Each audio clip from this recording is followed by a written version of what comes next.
ସୁନ୍ଦର ତୃପ୍ତିର ଅବସାଦ ନାହିଁ, ଯେତେ ଦେଖୁଥିଲେ ନୂଆ ଦିଶୁଥାଇ।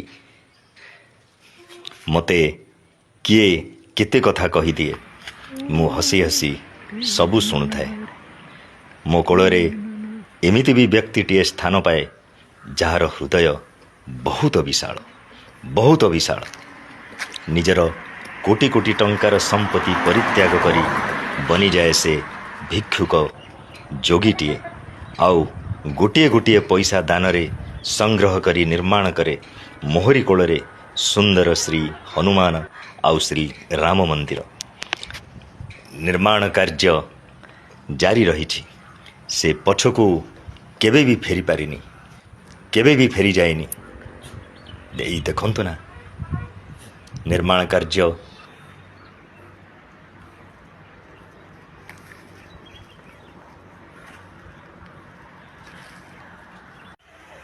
ଆପଣ ମୋ ପରିଚୟ ଚାହାନ୍ତି?